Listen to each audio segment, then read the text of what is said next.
Good day and welcome to another great lesson on the peer recovery support leadership training. My name is Michael L. Williams Jr. I am your instructor and I am also the president of the Minor Adjustments Program. Well, this exciting part of this course, it brings us to the last key, number 8.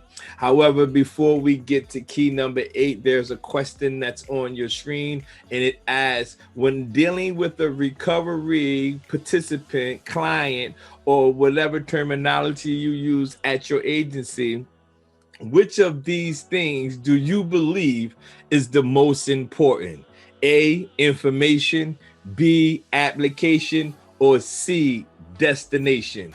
When dealing with the individual at your agency, a recovery, a participant, client, whichever of these things or terminology you use at your agency, which of these three things do you believe is the most important? Information you give them, the application of the information you provided them, or the destination where they're trying to go. Thank you for tuning in to another great peer recovery support lesson. Today is key number 8, living victoriously.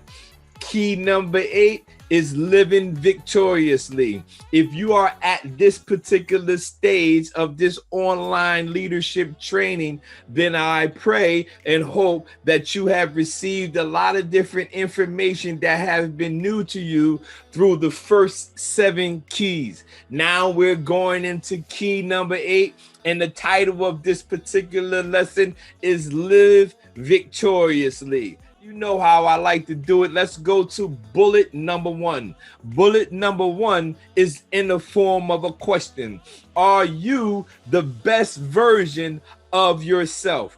Are you the best version of yourself? This question is very important. As the professional, when you are thinking about dealing with other individuals, every day this ties into self-care. Every day that you come to work, or every day you leave your job, or every day that you're living life, you must always ask yourself, are you the best version of yourself? The purpose that you have in you will always be defeated by the person that you have in you. Listen, the only way that you won't maximize the purpose that you have as a peer recovery specialist or counselor or a supervisor or director is you allow something in you to kill something that you have in you. What do I mean by that? In order for you to live victoriously, you have to always ask yourself, are you the best version of yourself? Because ultimately, it will always end up being you versus you. When you're dealing with your recovery peers or clients, it's always dependent upon the best version of yourself. In order for you to live victoriously in the area or in the field that you are in, you must always ask yourself this question. Am I the best version of myself? Or could I change my eating habits? Am I the best version of myself? Could I get to work a little bit early? Am I the best version of myself?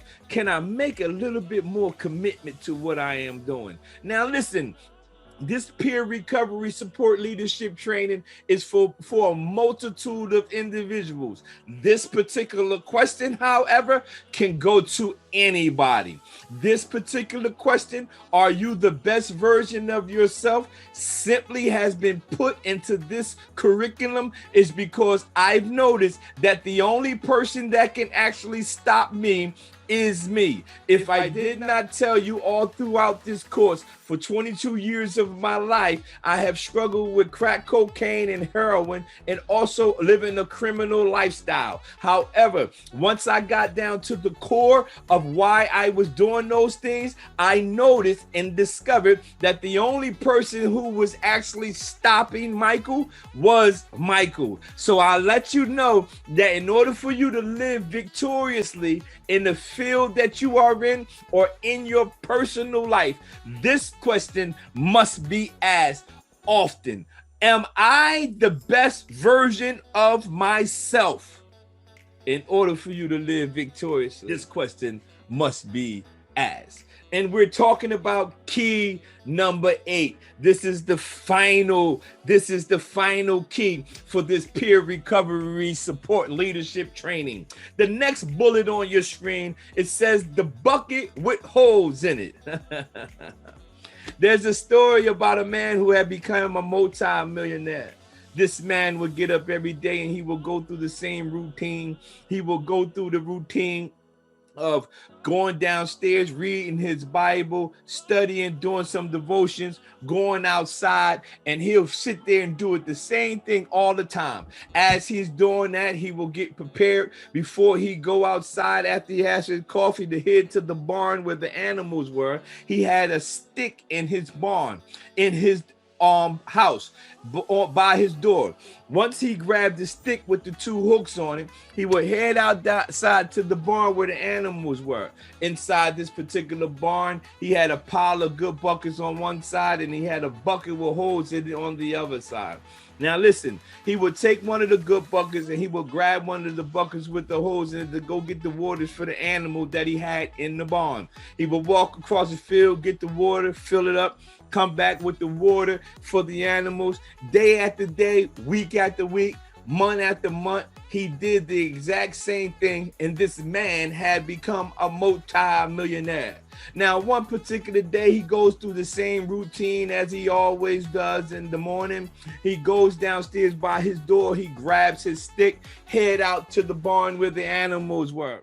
Now, he grabbed one of the good buckets, then he reached down to grab the bucket with holes in it. As he went to grab the bucket with the holes in it, the bucket with the holes in it said, "Excuse me, sir, but can I ask you a question?" Now, after the man got over the amazement of the bucket talking to him, you know, if you went to your refrigerator and you asked, you opened your refrigerator and your milk said, "Good morning." So now, after the man got over the amazement of the bucket talking to him, he says, "Yes, bucket with the hole in it. What is it?" And the bucket said to the man with the bucket with the holes in it, "Do you get a kick out of it, or does it make your day to see all the other buckets laughing at me?" And the man said to the bucket with the holes in it, "What are you talking about, bucket with the holes in it?" And he says, "Every day you come in here and you grab one of them and then you grab me. You walk across the field to get the waters for the animals, but every time we get back to this barn, I never have any water left in me, and all the other buckets start laughing at me." Then the man said to the bucket with the hole in it, "I don't know why you're complaining, because you are 85% of the reason why I have become a multi-millionaire." So the bucket with the holes in it says, "Now how is that possible?" And the man said to the bucket with the holes in it that every time I come in here and grab one of them and then I grab you, I walk across my field to get y'all water, to get the water. As I'm coming back, I used you to water all of my crops. Now, the only reason I'm telling you this story is because the only problem the bucket with the hole in it had is he was miscalculating his worth. And there are a lot of individuals who are addiction-focused professional, and they see things not going how they think it should be, and they miscalculate their worth. I simply need you to understand, in order for you to live victoriously in the area where you have been planted, you cannot miscalculate your worth. The bucket with the holes in it was miscalculating his worth because he could not see himself being a big part of what the man was doing. And I brought that up because a lot of individuals in our field get overwhelmed. A lot of people in our field get burnt out. And I believe that they simply are miscalculating their worth. The bucket with the holes in it was miscalculating his worth, but he was 85% of the reason that that man had became a multi-millionaire. If you pay attention to the story, the man's money came from the crop that he had, and the man watered the crop with the bucket with holes in it. We are the individual buckets with holes in it. However, we are watering the crop of the addiction field. That means that we are planting seeds and helping individuals' lives at every different obstacle or every different place that we have been planted. However, in order for us to live victoriously, we have to keep this bullet in our mind and not miscalculate our worth to the individual clients and participants and recoveries that we are able to assist and to provide services to. Bullet number 3. Woo, this is a good one. There are 2 words that I focus on and study, and they are, watch this, obtaining and maintaining. To obtain their sobriety is actually easy. The challenge is to maintain it. To attain their sobriety is easy. I teach every recovery, every participant, every client the exact same strategy. I let them know to attain your sobriety is the easy part. The challenge is to maintain it. I'm giving you these 2 bullets, these 2 things, because I need you to instill this into your individuals. Let them know there have been multiple times where they have obtained their sobriety. That's the easy part. Most people can get off drugs if you threaten them with jail, but that's the easy part. The hard part, or the challenging part, is maintaining their sobriety. So for now on, just don't focus on getting people off of the substance. We have to focus on allowing them to develop coping skills so they can maintain their sobriety. The way I say it is this: to attain your sobriety is easy. The challenge is to maintain it. I make individuals recite this like a cliche or recite it as a creed. To attain my sobriety is easy. My challenge is to maintain it. To attain my sobriety is easy. My challenge is to maintain it. In this peer recovery support leadership training, I want to try to embark or instill this into you and get you to use this same strategy to the individuals that you are able to witness to or able to help in the path of their maintaining their sobriety. Let them know that to attain your sobriety was the easy part. The challenge is to maintain it. And in order for them to maintain it, they will have to be in a possession of some new coping skills. They will have to be in the possession of building a new recovery support, and they have to be in the possession of mind changing, meaning making necessary changes to their mind. Next bullet, number 4, information plus application equals destination. If you remember, before I got to this slide, I asked the question, when dealing with a recovery client, which of these things do you believe is the most important? And a reason why I asked that is because multiple people will pick different names, different things. Some would say information, some would say application, some would say it's the destination. However, in this peer recovery leadership training, I'm telling you that it's the application. When I'm talking to the people that I am able to help, I'm letting them know I can give you all this information all day long. However, if you never apply the information that Michael is giving you, you will end up at a destination. However, it would not be the destination that I am promising you that you can experience. So information plus application equals destination. However, the application of what we are teaching our individuals is the most important thing according to me. That's right. Information plus application equals destination. The more information I give you means nothing if the individuals never apply what the information was that was provided to them. In this particular key, live victoriously, you can take this information for this peer recovery support leadership training and you cannot apply it and you'll still end up at that same destination. However, if you apply these 8 keys that I have provided to you, you will change the destination of the previous destination that you kept reaching. I'm trying to get you to maximize. I know you're educated. I know you have the degrees. I'm trying to give you some new information and I need you to apply the strategy and watch the new destination that you receive. Bullet number 5. Let's go. Why do you think sport teams watch tapes of the teams they just lost to? That's in the form of a question. Why do you think sport teams watch tapes of the teams they just lost to? That's a question, and I would love to hear your responses. So wherever you're able to leave comments at or answer the question, I would love to hear your response to why do you think sports teams watch tapes of the teams they just lost to? That's something that I would love to hear from you guys, and get back with me by any means and let me know, why do you think sports teams watch tapes of the teams they just lost to? Bullet number 6, living victoriously has different meanings to us all.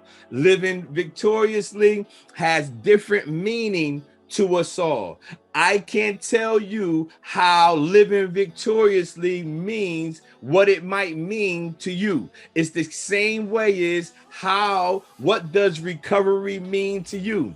Living victoriously as a peer recovery support specialist, as a counselor, as a director or a supervisor, living victorious has different meanings to you. So whatever it means to you, that's living victoriously. So key number 8, live victoriously. However, remember, living victoriously has different meanings to us. Just like I'm a 10-time published author, living victorious to you may not mean you might never write a book. So you can't compare me to you. If you don't never want to write a book or you never thought about writing a book, don't sit there and say you feel like a failure as a counselor, feel like a failure as peer recovery. If you never created any leadership training, don't compare yourself one to another. Living victoriously has different meanings to us all. Key number 8 is to live victoriously. However, remember, living victoriously has different meanings to us all. And lastly, it says, be fruitful, multiply, fill the earth, subdue it, and take dominion. Be fruitful. That means produce something. Multiply means to increase what you produce in number. Fill the earth means put as much as can be held into. Subdue means to conquer. And to take dominion means the power or right of governing and controlling. When you are trying to live victoriously, you have to be fruitful. You have to produce something. Whatever you produce, now you need to multiply it. That means increase it in number. Whenever you increase it in number, make sure you fill the earth. That means put as much of yourself into the thing that you have produced.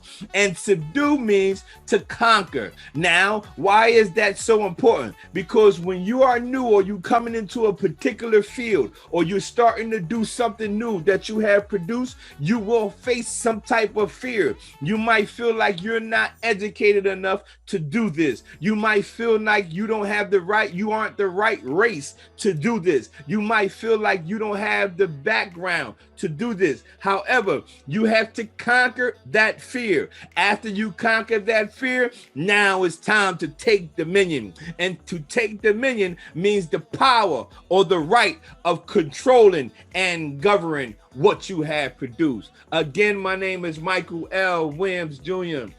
This is key number 8, live victoriously. Bullet number 1, are you the best version of yourself? Bullet number 2, don't miscalculate your worth. Bullet number 3, to attain your sobriety is easy. The challenge is to maintain it. Bullet number 4, information plus application equals destination. The application is the most important part for our clients. Bullet number 5, why do you think sport teams watch tapes of teams they lost to? Bullet number 6, living victoriously has different meaning to us all. And bullet number 7, it says be fruitful, multiply, fill the earth, subdue it, and take dominion. I really want to thank all you guys and girls who have signed up for this peer recovery support leadership training. My name is Michael L. Williams Jr. I am the president of the Minor Adjustments Program. And please, please, please comment, rate this course, and let me know how you enjoyed it. And I want to hear the answer to the question, why do you think sports teams watch tapes of teams that they lost to? Thank you for taking this peer recovery support leadership training. This is key number 8, live victoriously. And my name is Michael L. Williams Jr. God bless you all.